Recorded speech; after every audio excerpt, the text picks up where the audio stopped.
this just fantasy or is this the Gauntlet by Eidenschink?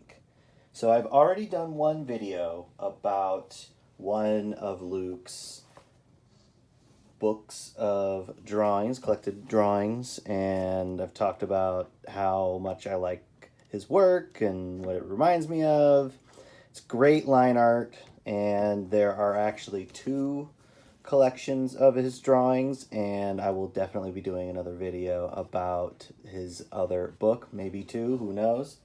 But before I do that, I have to talk about his comic, because he recently made it available on his Etsy shop, so you can buy your own copy of it. But he recently made it available where it was only available on his Patreon in a digital format. And so he's finally kind of opened it up, and I instantly got my copy. And now that I've read it, I want to talk about it and point some things out.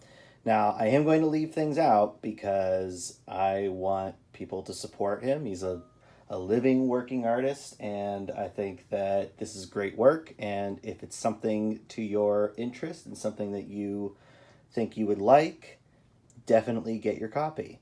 And for everybody else who would rather I just cover the whole thing so they don't have to pay for it, screw you. This isn't the spirit of things. Anyway, let's talk about the Gauntlet. First of all, great cover. Just, and it's also a hint of things to come. So this is the style that he draws this entire comic in.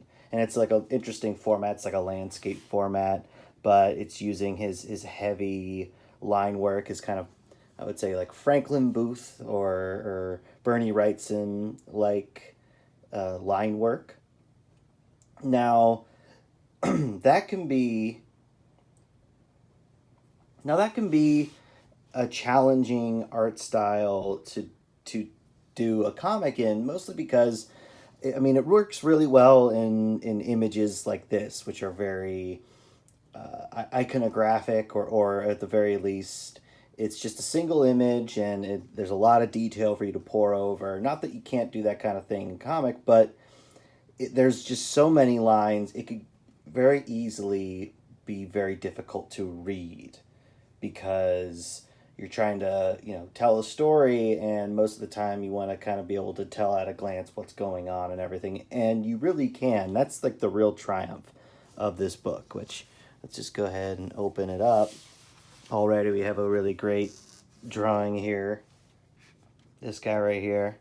Hint of things to come, but just, yeah, each single illustration is just wonderful and worthy of like putting up on your wall or being like a cover or something like that, but it's a page here.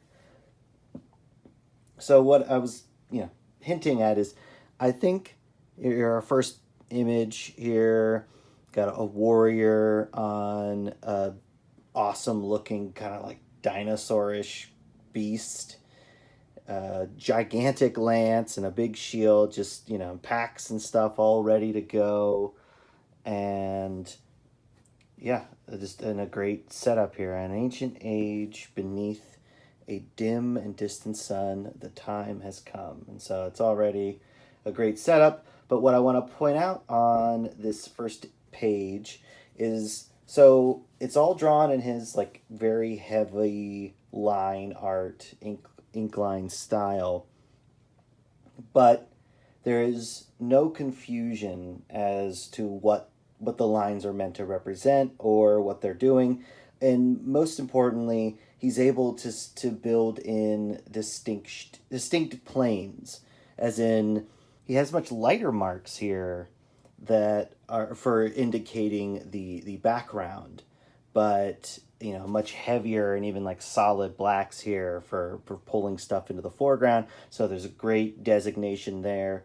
And it's also just a way to define different textures, because like he's got all kinds of nice little marks here for like the kind of leathery, scaly skin of this reptile, but then he changes it up for the reins here. It's like a different texture, and still different textures here, on this plane in the background. It's all great and designated, and I feel like that's just such a big part, a big challenge when you're trying to be both narrative with your illustration, but also have all the line work still look great and aid in the telling. But basically, you have our setup. It's an ancient time. There's a warrior. The time has come, and here on this page we get a sense of like what the comics storytelling is going to be, and primarily it's going to be only a couple of panels per page, and again it's this interesting wide format, and we get these great little like zoom ins, and I also love when there's these moments where he leaves out some of these areas just to give some more breathing room between panels, because he could have put a bunch of line art and work right here, but then it butts up against this panel, and I feel like this is a better way to separate and designate, is to kind of stop right here, kind of just give some character to the art, but allow this to stand out. But yeah, and yeah, we get a better look at our hero and his sweet helmet and armor, and yeah, it's nice and worn. I feel like costuming, that's the thing I always care about is in these books, and this is costuming. I think it works really well, and I get a good sense of the lance and everything, and yeah, these great pillars. And so the sense of the story is for each time a new king needs to be chosen, as it were, or a new person wants to be king, they have to pass through the gauntlet. So this kind of dangerous pass with marked off by these pillars, the pillars of fate, point of no return, with all these cool little etchings and markings on them. And if you successfully make it through the gauntlet, you become king. But no one who's passed through has ever come out that didn't, become king, basically. So there's this phrase he has here, which is either king or dead man. And so that, like, he's committed to, like, this is it. This is what I'm doing. And it's enchanted by ancient sorcerers, so like he's building some lore, and like the stakes of this little short story pretty briskly, but I think in a very concise, like proper good and concise way. And we're also able to just have plenty of space to enjoy his just luscious ink work. And I really like how this page, how the remaining of the rocks and the cliff extends beyond the borders of this panel, and continues on, so this comes out of it. And he's also willing to throw in like kind of more character / action lines in here for emphasis. And he's also, it looks like he's hand inking this, or sorry, hand lettering this. So he's incorporated these areas of text into the final art. So like on the pages themselves, he's putting these text boxes and writing those in. And I wouldn't be surprised. I don't know. I'd be curious. I wonder if footage exists.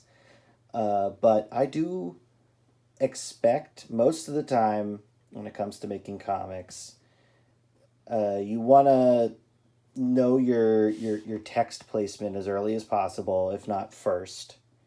But get the sense of a panel, but then also get a sense of how much text you're putting in. And so imagine that was very well set before he went about like making these illustrations. But I'm also probably going to guess that he lettered it before inking the rest of it. I wouldn't be surprised if the text boxes were done before he inked the rest of it. Just because you want that set as much as possible and figured out, because the last thing you want to do is you have all this text, but and you have everything else illustrated, and you go to write it and you run out of room and you need more room, because I feel like it's easier to throw in the text and then put the text box around it. That way it's like, all right, I know I have plenty of breathing room around the text and I also can feel confident in drawing as much as I want around this, around the text box. And it's interesting. We're gonna get into something a little bit later, and because like he's got like a narration box, so like as in like a narrator that's filling us in on kind of background, and then we have dialogue, but we also are going to get our main character's thoughts, and he represents that in a pretty like old school comic way, and which you're gonna see. He's making really great, I think, compositional choices. I think the only thing that like stood out to me at all really is this one so far. And the only thing I'm thinking is we open our book, and I'm just shocked he didn't face the character and his mount this way. I'm surprised that this isn't flipped, because not to say that you can't do this or this is bad or whatever, but I'm just thinking like it leads, like because everything's facing that way, or our characters are facing this way, and so is his lance. It leads me this way, right to left as opposed to left to right, and even the reading order is right to left. And it's an interesting choice, and it's not like it's a bad choice or it ruins anything, but just if it were me, I would have had him facing that way, just to lead us into the rest of the book. Again, not a deal breaker or anything like that, but just it's an interesting choice. All right, so he's continuing on into the Gauntlet, and we're soon going to get a sense of what to expect. You saw those little flying things in the background, and like we get a little bit of a close up of these big, kind of like a big amphibious looking flying creature, which I deal with. I like. But check it out. As promised, right here, he's using thought balloons. And now I love thought balloons. I love the old school thought balloon. I think it is charming. It's effective. It's clear what's happening, and it's a clear way to designate narration from inner monologue. Now, if it were him thinking this the whole time, you could just use the boxes the whole time, and it reads properly. And that's what modern comics do most of the time these days. Is they steer clear of the thought balloon, because I guess it's seen as old school or as kind of passé. But I love them, and I think they're just there's a clarity and purity to them. This is to me kind of like an old school, sword and sorcery epic, and I love it. Like this would have a great home in like as like a backup story in like Savage Sword of Conan, like old school Conan. It's just it doesn't have anything to do with Conan. It's its own character, and so I like that it's its own thing here. Honestly. His own, his own world. I love this hatching up here that's just like kind of building up the atmosphere here. And it's I do hatching like that in a lot of my work. So maybe that's another reason I'm drawn to him. But here we get a sense of what's to come. I love how you can tell it's beat up, but even in that line work. And I love how he kind of, it's a light shadow, it's still, because so like it's, the detail isn't here, for the character and all of his accoutrement there, because he's not the focal point of the panel. And I think that's a really smart move. just because, like, and I love how we have all this stuff leading us down to our focal point right here. We have our darkest darks, and I just think that, like, this is a really solid panel, and he's just making solid choices like that throughout, I think. I also just love the texture of those lines. But yeah, all of the previous warriors who died in the Gauntlet are their remains are there, and I think that's it's fascinating, and it's also interesting because I think at this point he's not exactly sure what he will face, but he finds out soon enough. And I just love this panel where he's passing by all these corpses, centuries old, and then we have this great kind of, you can almost hear like the crackling of the bones and sinew there, dusty sinew, and then we have that they're getting up, and so he's got to face a bunch of undead warriors, which that's a gauntlet there, and this texture, this nasty old sword right there just looks great. Yeah, and like it's not easy. Like, I'm just gonna talk a bit about his mount here. It's not easy to design your own creature like that. And anatomy and everything, and keeping it consistent, because let's say he's riding a horse, right? There's lots of photos and 3D models and hell, there's video, and there's places he could go to get reference for horse reference if he wanted to draw a horse and get it consistent from all angles. There's countless ways to do that as an artist now. There's countless ways to have reference for a person riding a horse, or even a person in armor riding a horse, if you want to get that granular about it. But he's decided, I'm going to do a dinosaur looking thing, but not like a bog standard dinosaur, like my own thing going on. And so to like keep, how you're drawing its legs, the length of its tail, the length of its neck, the spines on its head, the horn on its face, the way its face even looks. Like, I'm sure he's using some reference points of like say like an apatosaurus or some sort of sauropod dinosaur, because that's what I would do if I were in this case.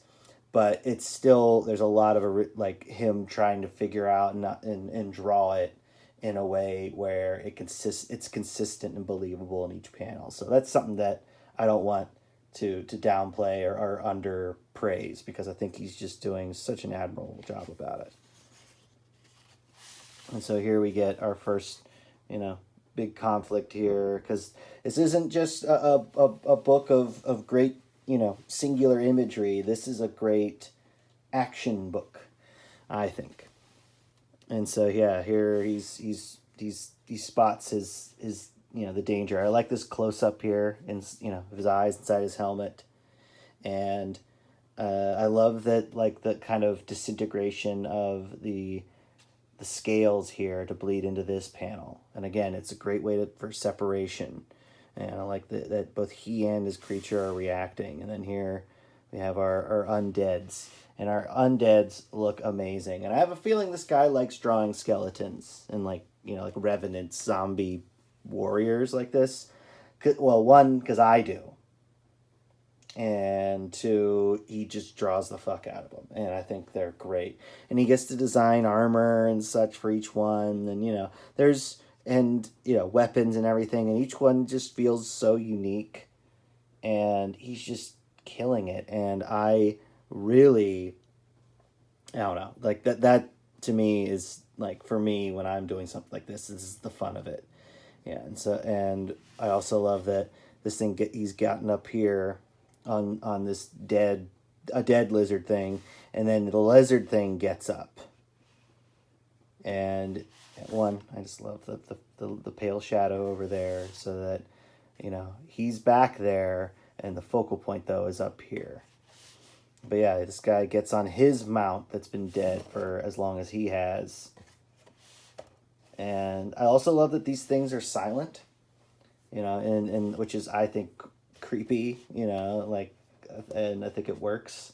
And here's all these undeads, and yeah, he's, yeah, it's just a killer comic. And I feel like I've shown enough for most of you who are going to be super into this.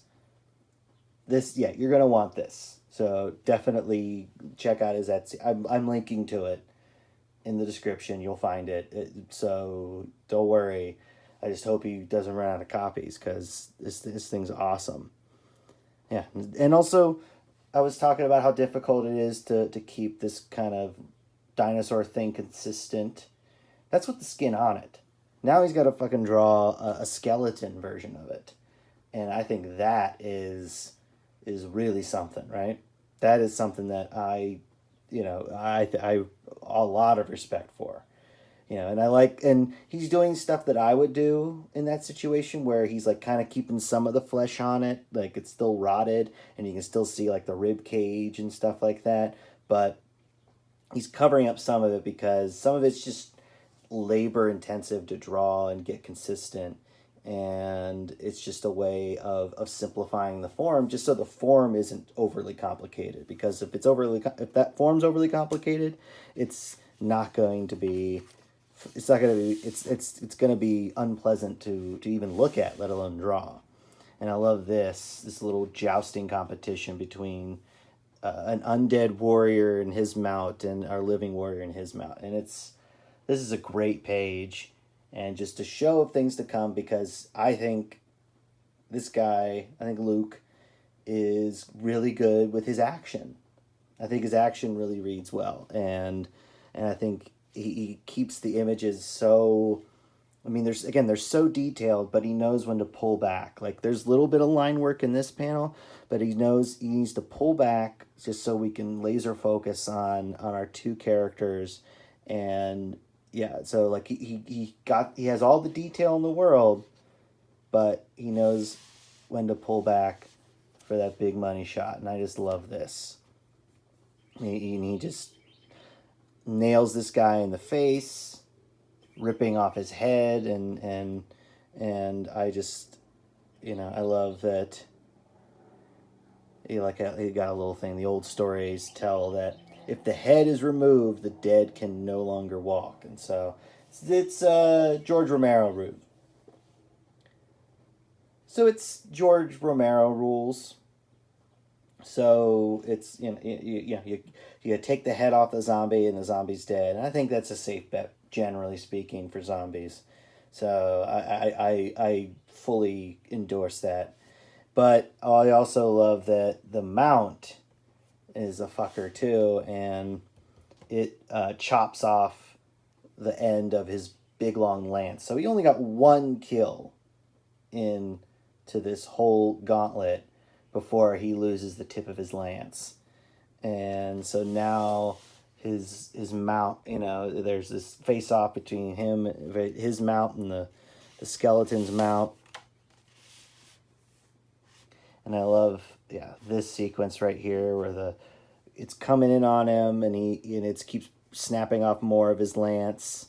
And I like this breakout. Gah! You know, it's definitely part of the drawing. And then snap, his mount bites the head of the skeleton mount's head, you know, clean off. Just, yeah, like it's great staging, and I just think that it is, you know, it's like he's clearly thought about it for a long time in terms of setting up like what he wants to happen in the story, and just page by page, he's like, all right, we have this big lizard thing, there's a skeleton lizard thing, you know, and it's using things to, I think, some great potential. And then we move on where he's now gonna have to fight a bunch of skeletons, and he doesn't have his lance, but he gets out his greatsword, and his greatsword is enormous. Yeah, just great line work everywhere. I don't know why I need to say that. And we get just a great brawl here, where we got them slashing and stabbing and just lopping off heads and everything, and it's great action. It's great, just attention to the mechanics of comics and just panel to panel storytelling. And I think I've talked about it before, that when it comes to like action, like there's like this, which I think he does both really well, where it's like moment to moment, and even from the page before, storytelling where it one precedes the other in pretty short order, where we're seeing a very very quick moments, but it's kind of like fight choreography. It's very detailed, and then you also have the kind of mob approach to a fight, where it's just kind of these highlighted moments just to kind of summarize a great fight. And I think that's I think he handles both approaches really well, and he does a good mix, so it's not just just page after page of just like he's just killing more zombies, but it's like there's great staging, and also as he is trying to move on, he realizes he's very quickly that he's got a lot more where that came from. And look at this sword. Look at this. That is amazing texture on that sword. And I love that, like, right here we get our solid black getting in here. And I like the white silhouettes coming in there. I mean, as an artist, I understand, like, no, yeah, I don't want it to draw all those individual dudes. I'm going to imply a bunch of dudes in an artistic way, and that's what you do. You don't have to draw every single guy. And also, just note, think about it. He is the writer. He's identifying. He's deciding what he wants to draw, and he's drawing it. So there's a lot of love and attention to detail in these panels, in these pages, that wouldn't be there unless he wanted them to be there. So I think that's another reason that I love this book. And so the gauntlet moves on, and it keeps getting more and more arduous. Just so many great images, and he has this undying push forward, but things are looking rough for the old girl, and it's looking like he may not be able to make it all the way with her. And also the path forward is too narrow for her to make it through. And so he has to let her go. Which now there's a really great emotional moment here for our hero and for this comic. She's dripping blood from her mouth, and how about that? Were you expecting that? And there she goes back to go out like a hero. And then I know I'm going quick, but that's because I want y'all to sit with these illustrations at some point, because I think you need to get this book. It continues on. Man, I love, he's got people ambushing him from up and down and all around. And he finally gets to a moment where one of these things speaks to him. And it's somebody he once knew. I mean, really cool kind of hybrid helmet design between a couple different types of helmet. And I just see his confidence builds throughout the book, as both the characters and the artists. But with this killer reveal, I am going to call it. That is, like, we're not even halfway through this book. And the main reason I'm stopping, because again, I want y'all to buy this book, because there's even more coming for it. There's cool reveals. There's this great, I call this, it's like a Prince Valiant panel. This is one of my favorite panels in the whole book. Just, yeah, it's so awesome. And you know, we even get a reveal of the character's face. But yeah, it just continues on being incredible and just getting better. And I can't recommend this book more. I really think that it is going to be on my list of one of my favorite fantasy comics out there. And it's a story that you can only get in a comic. And I'm very glad to have this in my possession, and I can't recommend it enough. So that is just a brief look at the Gauntlet. So if you feel like supporting an independent comic creator, definitely get the Gauntlet. And if you have some more cash on you and you want to support another independent comic creator that does fantasy comics, you could consider me and my book Sidequesters, which is an odd couple buddy cop fantasy story where a straight-laced warrior has to team up with a 9-foot lizard man with a hammer, and they become best friends. And this is the collected first 8 issues of the book, and it's the first complete story arc. You can buy that on my website.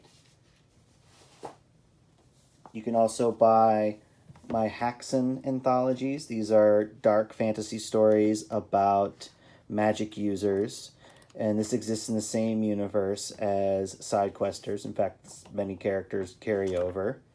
And there's 2 different volumes of it, so completely different stories in each.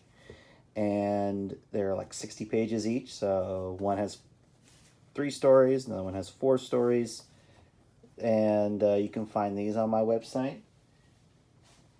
And if you want some laughs, then you can also see 3-Panel Origin on my website. That's a weekly webcomic I do on Instagram, that I create a character and tell their origin in 3 panels, but they're kind of like the Tick in tone.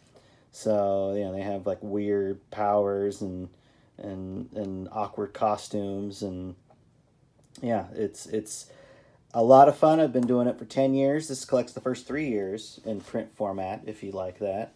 And I also have a book of short stories where I kind of have even more fun with these characters. But enough of that. What are you waiting for? Go buy the Gauntlet.